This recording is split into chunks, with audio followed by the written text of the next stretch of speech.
Halo,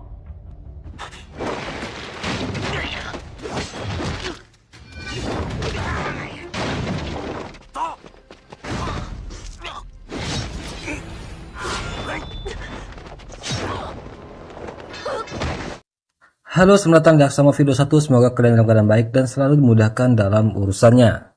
Kali ini saya akan melanjutkan bagian ke-7 dari serial Love and Sword, di mana pada episode sebelumnya Yan Xiao dan Rong Sukwang melanjutkan perjalanan ke Gunung Moye. Suatu malam Yan Xiao bertarung melawan sekte Junsang yang ingin membawa Sang Guantong untuk diadili karena telah membunuh ketua mereka. Tapi Yan Xiao dengan tegas menolak. Dia berjanji akan menjelaskan kejadian sebenarnya setelah mereka berhasil mengalahkan aliansi lembah hantu. Dalam perjalanan itu mereka diikuti oleh Liu An yang memberikan petunjuk kepada Lin Wanqi. Namun Yan Xiao akhirnya mengetahui jika ada mata-mata musuh yang selalu mengawasi mereka. Oleh sebab itu Yan Xiao pun menyusun rencana dan berpura-pura tidak mengetahuinya. Lin Shaoqi datang menemui Yan Xiao untuk membahas rencana perjalanan mereka ke Gunung Moye. Namun yang ditemuinya hanyalah Rong Sukwang. Dan Rong Sukwang pun menyarankan agar Lin Shaoqi mencari Yan Xiao besok pagi.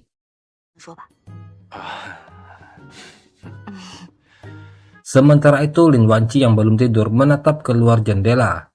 Dia melihat anak buah Shen Zuitian menyelinap ke penginapan. Namun kemudian Tang Ying terbangun lalu kemudian menyuruh wanita itu segera tidur. Karena tidak ingin dicurigai, Lin Wanqi pun terpaksa menurutinya. Sementara itu anak buah Shen Zuitian dipimpin oleh pria berjubah merah menyergap Yan Xiao. Namun Yan Xiao sudah mengetahui rencana mereka itu.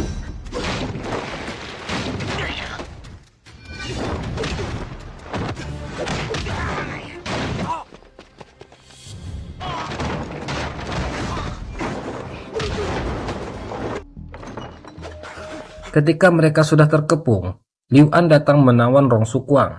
Dengan sorot mata penuh dendam, Liu An mengungkapkan bahwa hidupnya telah diliputi oleh api pembalasan. Namun di luar dugaan, Liu An mendorong Rong Sukwang ke arah Yan Xiao, dan dia malah menusuk pemimpin berjubah merah.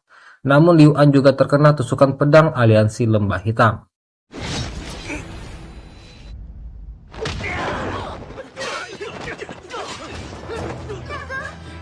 Para penyerang pun mundur membawa pemimpinnya yang terluka. Yan Xiao dan yang lain hendak mengejar mereka namun terhenti oleh teriakan Lin Wanqi yang meminta tolong dari dalam kamarnya. Dan setibanya di sana ternyata wanita itu telah menghilang. Sementara itu sebagian yang lain mencari keberadaan Lin Wanqi. Yan Xiao dan Rong Sukwang merawat luka Liu An. Dalam keadaannya yang lemah, Liu An mengungkapkan jika dendamnya sudah terbalaskan. Karena orang yang telah membunuh ayahnya dulu ternyata adalah si pemimpin berjubah merah itu.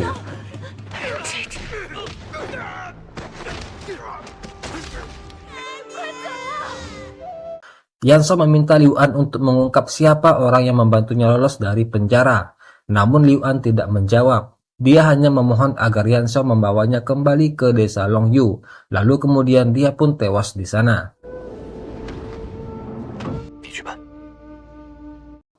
Sementara itu di tempat lain ternyata Lin Wanqi dibawa oleh Shen Zuitian. Pria itu dimarahi karena telah menyimpang dari rencana awal, sehingga mereka gagal mendapatkan kunci fusian dari Rong Sukwang. Shen Zuitian lalu mengaku jika sebelumnya dia mengunjungi sekte Junsan dan menghancurkan sekte tersebut. Namun Lin Wanqi sama sekali tidak terkesan. Ia memerintahkannya agar segera menangkap Rong Sukwang sendiri. Di tengah obrolan mereka itu, Huaqi kemudian datang. Rong Sukwang yang terpukul dengan apa yang menimpa Liu An mulai menyalahkan dirinya sendiri karena terus membawa bencana bagi orang-orang di sekitarnya. Tapi Yan Xiao meyakinkannya jika melindungi dirinya adalah tugasnya karena dia adalah calon istri pemimpin Tianggang. Mendengar itu, Rong Sukwang pun kesal dan memilih bungkam. Shen Zuitian kemudian mengetahui jika pemimpin berjubah merah itu telah tewas. Dia sangat marah karena anak buahnya itu tidak menuruti perintahnya. Karena sebelumnya dia hanya menyuruh mereka untuk mengikuti Yan Xiao, bukan menyerang. Sementara itu Lin Wanqi mengejek 4 dewa bebas sebagai kelompok yang tak berguna. bahkan lebih lemah dari Liu An yang hanya pelayan di kediaman Yuqi Manor. 没用的事。 Jiang Ruhai yang mengikuti mereka menyarankan untuk fokus mengejar Yan Xiao, namun Shen Zuitian menolak. Ia lebih suka menunggu mangsanya datang sendiri, mengingat Lin Wanqi ada di tangan mereka. 不喜欢追在他们身后。 Yan Xiao membawa Rong Sukwang ke sebuah kuil kuno. Di sana ia menemukan sepucuk surat yang menerangkan jika racun teratai merah bisa disembuhkan, dan menyuruh mereka datang ke pavilion Wuking. Kemudian Yan Xiao keluar dan melihat Rong Sukwang lagi jongkok di depan kura-kura tua. Di sana dia berdoa agar pernikahannya dengan Chu Tianyao batal. Lalu kemudian tiba-tiba hujan turun. Rong Sukwang pun sangat girang karena merasa jika doanya dikabulkan. 不行，贪多无望。 Ia bersandar kepada Yan Xiao dengan senyum bahagia, bahkan mengutuk Chu Tianyao agar berumur pendek, agar dia bisa lepas dari perjodohan 让楚 tersebut. 天瑶即刻 Yan Xiao pun buru-buru menutup mulutnya agar tidak bicara sembarangan, karena bagaimanapun juga Chu Tianyao adalah calon suaminya. Tapi Rong Sukwang menatapnya dalam-dalam dan menyatakan jika dia hanya peduli pada orang yang tulus mencintainya. Yan Xiao tak bisa menjawab lalu kemudian perlahan melepaskan tangannya itu. 那又为何 Rong Sukwang semakin yakin jika Yan Xiao sangat menyayanginya. 世上有什么人能让你艳上？ Kemudian seorang pria mengabarkan jika jalan di depan terhalang karena longsor, sehingga sementara ini mereka tidak bisa melanjutkan perjalanan dan harus bermalam di kuil tersebut. 恐怕是修不通了。 Tiba-tiba Rong Sukwang merasakan pusing dan tubuhnya menjadi lemah. Yan Xiao memeriksanya dan menyadari jika racun dalam tubuhnya kembali kumat. Sementara itu Lin Wanqi yang menyadari Huaqi jatuh cinta kepada Shen Zuitian mulai menebar kebencian di hati gadis tersebut. Ia mengatakan jika Shen Zuitian menyukai Rong Sukwang. Itulah sebabnya mengapa Rong Sukwang selalu bisa lolos setiap kali Shen Zuitian menangkapnya. Lin Wanqi menyarankan Huaqi untuk bertindak sebelum terlambat. 竟是徒增他们二人见面的机会。 Shen Zuitian mendapat informasi jika saat ini Yan Xiao dan Rong Sukwang sedang berada di sebuah kuil. Dia lalu mengajak Huaqi ikut bersamanya, sementara Jiang Ruhai diperintahkan menjaga Lin Wanqi. Ketika Rong Sukwang kembali sadar, dia melihat kondisi Yan Xiao sangat lemah. Dia bertanya apa yang telah dilakukan pria itu untuk menyelamatkannya. Tapi Yan Xiao hanya berkata bahwa ia mengatur aliran darahnya. Yan Xiao pun lalu menyuruh Rong Sukwang bersembunyi di dalam kuil, sementara dia akan pergi mencari makanan. Lin Wanqi terus menebar siasat liciknya. Kali ini dia menghasut Jiang Ruhai.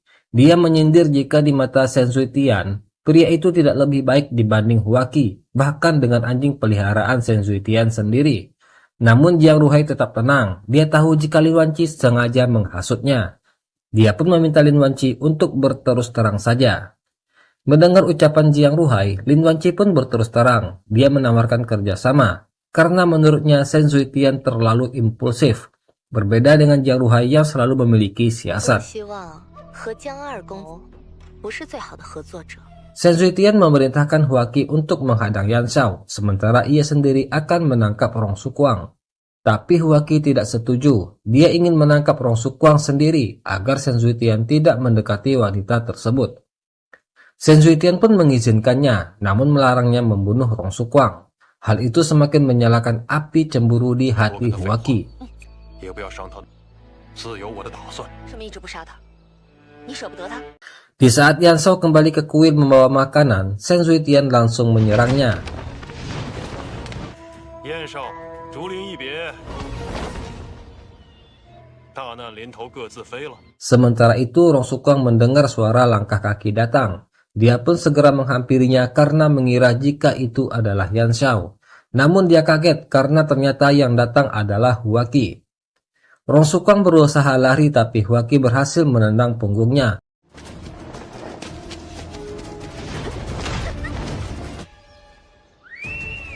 Ia lalu bersiul memberi isyarat kepada Shen Zuitian. Yan Xiao sadar jika Rong Sukwang dalam bahaya, tapi ia terlalu lemah untuk menolongnya.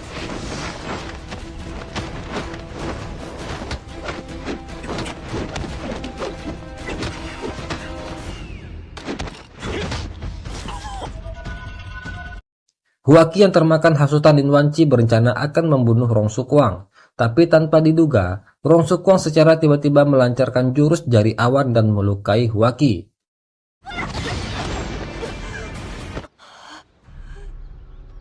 Rong Sukwang menggunakan kesempatan itu buat kabur. Ia terus berlari dan akhirnya bertemu Yan Shao.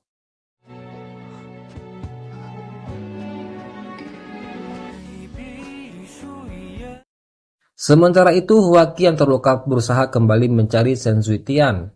Namun dia dicegat oleh Jiang Ruhai dan Lin Wanci. Dia sadar telah dimanfaatkan mereka berdua. Lalu tanpa kasihan, Lin Wanci melemparkan bubuk beracun dan membunuhnya.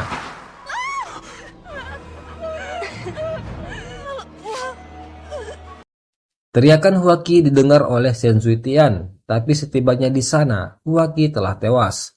Melihat luka dari jurus telunjuk awan, Shen Zuitian menyimpulkan jika kekuatan Rong Sukwang telah pulih. Amarahnya pun memuncak karena mengira jika Rong Sukwang yang telah membunuh gadis tersebut.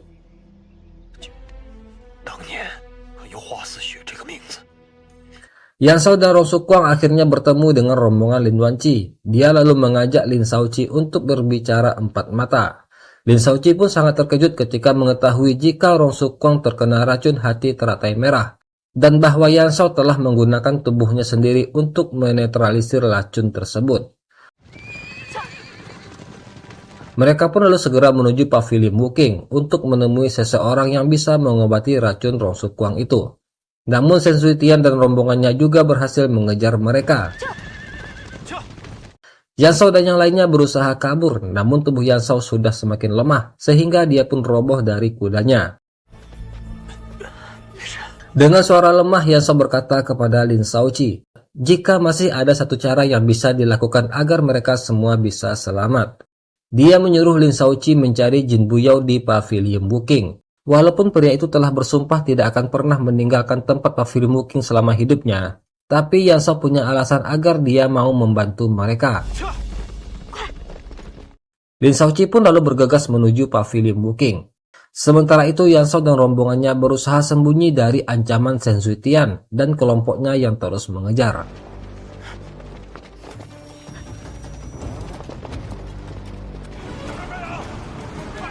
Singkat cerita, Lin Shaoqi tiba di pavilion Wuking dan bertemu Jin Buyao. Dia lalu menceritakan pesan dari Yan Shao tadi.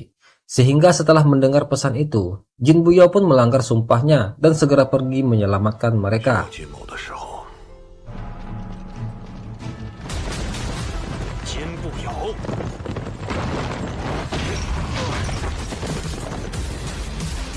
Di dalam pavilion, Yan Shao dirawat oleh Tang Wu, sementara Rong Sukwang menunggu dengan gelisah.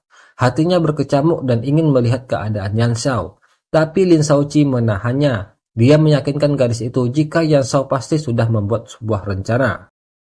Sementara itu, Tang Wu mengungkapkan jika hanya ada satu obat penawar racun hati teratai merah, sehingga Yan Shao harus memilih, dia atau Rong Sukwang yang akan meminum penawar tersebut. Tapi Tang Wu sudah yakin jika Yan Shao pasti akan memilih menyelamatkan Rong Sukwang dan mengabaikan nyawanya sendiri. Hal itu dibenarkan oleh Yan Shao, namun dia meminta Tang Wu membantu untuk meningkatkan kekuatannya secara instan, agar dia bisa menyelamatkan orang-orang dalam pavilion dari ancaman aliansi lembah hantu. Meski hal itu akan mengancam nyawanya, namun Yan Shao tidak peduli. Aliansi lembah hantu di bawah pimpinan Shen Zuitian mengepung pavilion Wuking dan menjadikan Lin Wanci sebagai sandera. Dia mengancam agar mereka menyerahkan Rong Sukwang. Mendengar ancaman itu, Rong Sukwang berencana untuk menyerahkan diri. Namun Yan Shao menghentikannya. Dia lalu memberikan obat penawar racun di tubuhnya. Namun Rong Sukwang menolak. Dia tahu jika pil itu hanya ada satu. Dia menginginkan Yan Shao yang meminum pil tersebut, sedangkan dia akan pergi menyerahkan diri kepada Shen Zuitian. Namun tentu saja Yan Shao tidak akan membiarkan Rong Sukwang mati. Yan Shao lalu mengungkapkan rahasia jika dia adalah anak angkat dari ibunya Rong Sukwang. Mereka dibesarkan bersama, dan dia telah berjanji untuk melindungi Rong Sukwang seumur hidupnya. Tapi di sana Rong Sukwang juga mengaku jika dia bukanlah orang yang Yan Shao kenal. Dia datang dari masa depan, melewati celah ruang dan waktu. Jadi Yan Shao tidak memiliki hutang apapun terhadapnya. Rong Sukwang pun mengembalikan pil itu, lalu kemudian segera pergi untuk menemui Shen Zuitian. Namun Yan Shao menahannya, lalu kemudian memaksanya meminum pil penawar tersebut. Akhirnya Shen Zuitian berhasil membuka pintu. Dia memimpin anak buahnya masuk lalu membantai semua orang di sana. Pertempuran pun meledak. Rong Sukwang dan Yan Shao bertarung bersama. Namun kekuatan Rong Sukwang belum sepenuhnya pulih, sehingga Yan Shao harus terus melindunginya.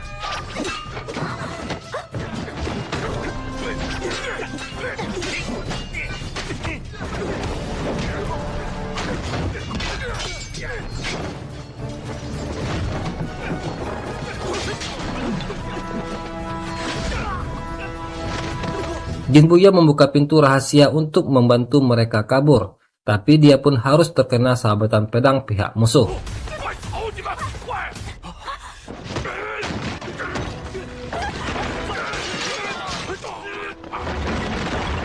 Sementara itu Yan Shao yang semakin terdesak menusukkan jarum ke titik akupuntur guna meningkatkan kekuatannya. Saat dia lengah, Jiang Ruhai menyerang, namun dihalangi oleh Lin Wanqi hingga garis itu tertusuk pedang Jiang Ruhai. Kemudian setelah kekuatannya meningkat, Yan Shao kembali bertarung melawan Shen Zuitian beserta anak buahnya. Dia berhasil membuat semua musuhnya itu terluka parah.